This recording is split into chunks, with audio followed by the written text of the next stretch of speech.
Olá, eu me chamo Dayan Siebre e essa é a Andréa Gifone. Andréa Gifone, a minha esposa, para quem não conhece, é oftalmologista. E eu trouxe a Andréa aqui hoje pra gente bater um papo, porque vocês pediram. Vocês me pediram, fala sobre retina, fala sobre catarata, fala sobre... O que foi que eu falei hoje que eles tinham falado? Vários temas. Sobre uveites e várias coisas. Então, eu resolvi, já que eu tenho um oftalmologista em casa, trazer para cá para falar para vocês. Porque ninguém melhor do que um oftalmologista. Mas antes de começar esse papo aqui, começa logo se inscrevendo, desce aqui, se inscreve no nosso canal, dá um like nesse vídeo e se inscreve no canal dela também, que ela criou agora há pouco tempo. Que ela criou não, já está criado.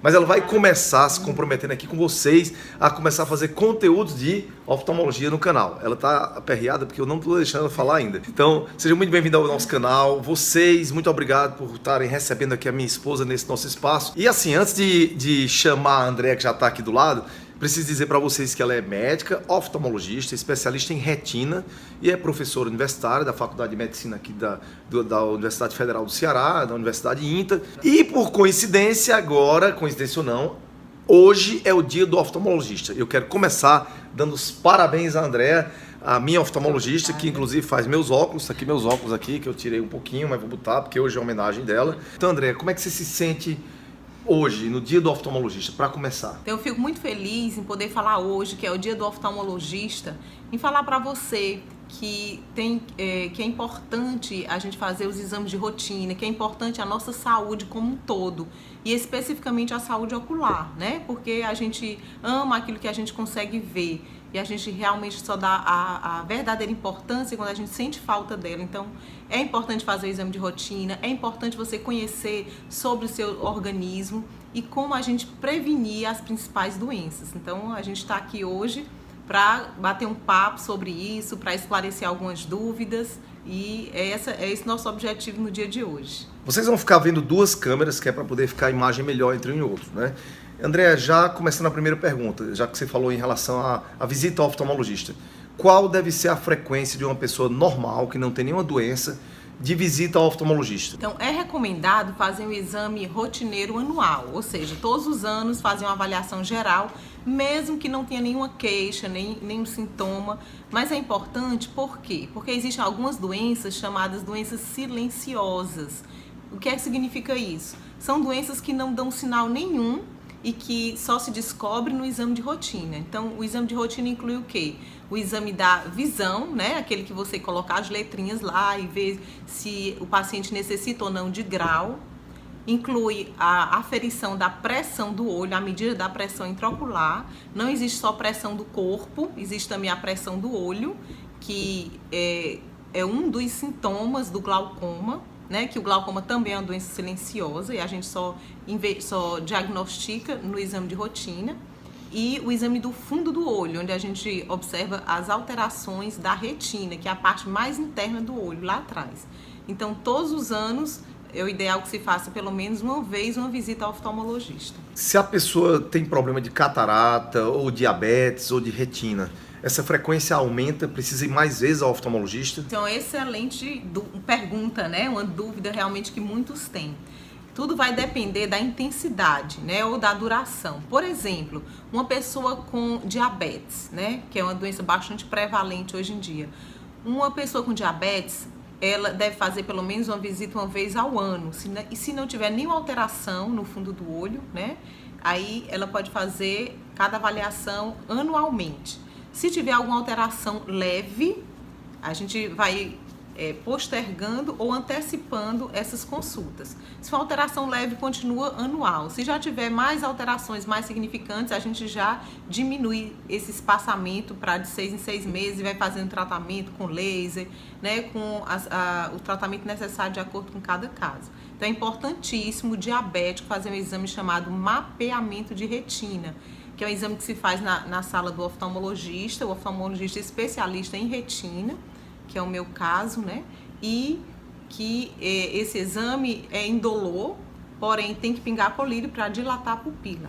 E no caso da catarata, a catarata ela é uma patologia onde a visão do paciente ela vai diminuindo aos pouquinhos, né? Então a catarata senil, aquela que começa a se apresentar após os 40 anos de idade, por isso que ela é chamada de senil, relacionada à idade. Ela começa aos 40 e vai aos pouquinhos, progressivamente piorando, né? Fazendo com que a visão fique mais escura, as pessoas começam a ver menos o colorido, e é uma doença onde o único tratamento até o momento é a cirurgia, sendo que a cirurgia ela é programada e vai depender da atividade de cada um. Por exemplo, uma pessoa que trabalha na roça, um agricultor que não sabe ler, por exemplo, então ele não precisa operar a catarata precocemente. Por quê? Porque ele não vai sentir essa necessidade. Porém, uma pessoa que lê muito, né, que gosta de ler artigos, coisas pequenas, um contador que mexe com letras miudinhas, ele vai sentir essa necessidade mais precocemente. Então, o momento ideal de fazer a cirurgia vai depender da necessidade de cada um. Com relação ainda à catarata, como ela está relacionada ao processo oxidativo, você pode fazer uso sim de alimentos antioxidantes, né, contra o envelhecimento, que aí vão te ajudar na progressão, ou seja, vai fazer com que essa progressão seja mais lenta. Daí eu vou pedir a você, Daiane, que fale de alguns alimentos antioxidantes que podem ajudar nessa progressão e impedir a progressão mais rápida dessa catarata. Então a catarata, pelo que eu estou entendendo, vou fazer de conta aqui que eu sou leigo, né? Mas entendendo, nós temos uma lente no olho chamada cristalino, que fica meio opaca e que a pessoa não consegue enxergar direito porque essa lente fica meio borrada com o passar da idade. Exatamente. Né, devido a uma degeneração. Então nós temos na medicina natural, digamos assim, medicina ortomolecular, na parte mais... A gente tem suplementos que podem ajudar a retardar um pouco isso aí. Né? Então eu não vou dar doses aqui, mas você pode anotar pelo menos o que é. Licopeno, que tem no tomate também. Metilfolato, vitamina A, a gente sabe que vitamina A é bom para a visão. Sim. Né? Vitamina A. E o ácido lipóico, que é um antioxidante também. Então, como ela falou, antioxidantes, e você toma isso aí diariamente, termina dando uma estacionada. Não vai curar a catarata, mas pode dar uma adiada nessa cirurgia. Isso. André, uma pergunta que me fazem muito também em relação a cirurgia para correção visual. O cara que usa óculos, fundo de garrafa, por exemplo, não quero mais usar óculos, quero fazer cirurgia. O que é que você tem para falar para a gente sobre isso? Hoje, as técnicas estão bastante modernas, né? Bastante confiáveis. Então, os equipamentos, nós temos equipamentos de última geração e o resultado é muito bom. Sendo que a gente tem que avaliar criteriosamente cada paciente de uma forma individualizada para ver se ele preenche ou não os critérios para a cirurgia. Né? Então, o primeiro deles, o paciente deve estar acima de 18 anos. Por quê? Porque, teoricamente, é a idade onde vai parar o crescimento do corpo humano e do globo ocular também. Se você operar antes dos 18 anos, existe a possibilidade do seu grau continuar aumentando e aí não vai zerar o seu grau final. Né? Então, o primeiro critério, após os 18 anos de idade. Segundo, o grau tem que estar estável, tem que estar estabilizado há pelo menos um ano. Por exemplo, você fez uma consulta ano passado, vem de novo para a consulta esse ano. O grau está a mesma coisa, não alterou? Aí você já pode fazer. Né? Já é um candidato. Terceiro critério, você tem que ter a espessura da parte anterior do olho, que é chamado de córnea, pelo menos numa medida tal que seja acima de 500 micras. São detalhes técnicos, mas que são importantes. E, por fim, você tem que fazer um outro exame chamado Pentacam, que ele avalia toda a estrutura da parte anterior e posterior da sua córnea, para ver se você tem uma estrutura boa que suporte o procedimento cirúrgico e não tenha riscos de complicações. Então, se você faz uma avaliação bastante criteriosa, você vai ter um resultado muito bom. André, uma pergunta que me fazem muito. O que é uveíte? Tem gente que pensa que uveíte é a inflamação da uva. O que é uveíte? Explica direitinho o que é uveíte para o pessoal que está em casa. A uveíte, como o próprio nome fala, como o próprio nome diz, é uma doença no tecido uveal, na úvea, que compreende o quê? A íris, que é a parte colorida do olho, um outro órgão que está ao lado dela, chamado corpo ciliar, e um outro atrás desse aí, chamado coroide. Então, é um conjunto dessas três estruturas, que é chamado de tecido uveal. Se você tem alguma doença inflamatória que afete essas estruturas, isso é caracterizado uma uveíte.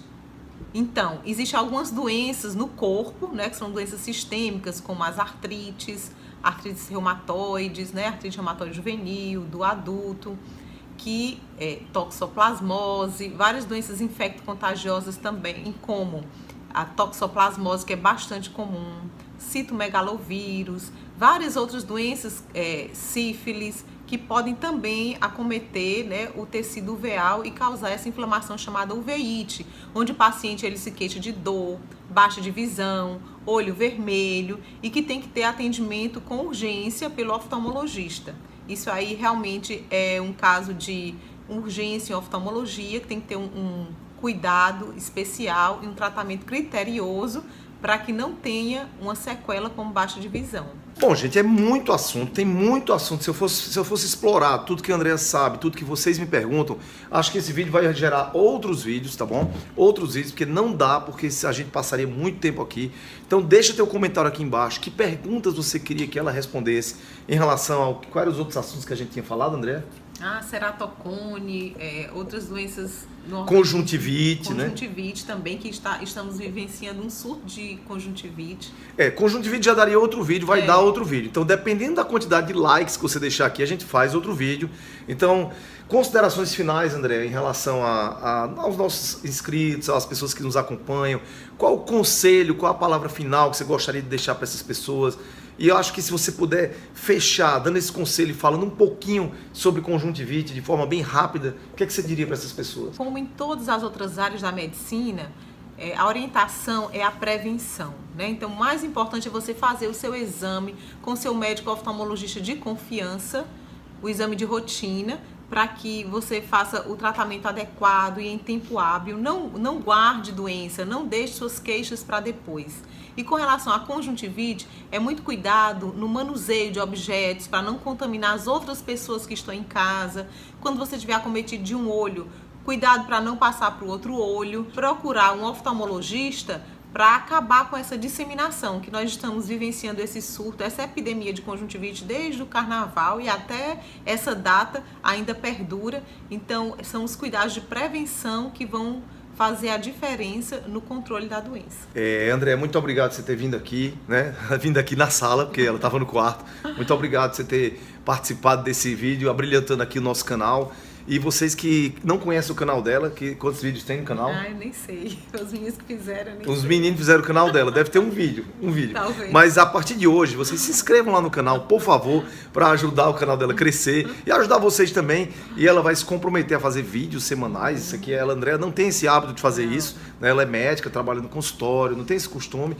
Então, eu queria agradecer a você, Andrea, tá bom? Muito obrigado. Eu que agradeço. Agradecer a vocês em casa que nos acompanharam aqui. Não se esquece, a galera de Salvador, tá certo? Salvador, dia 18 de maio.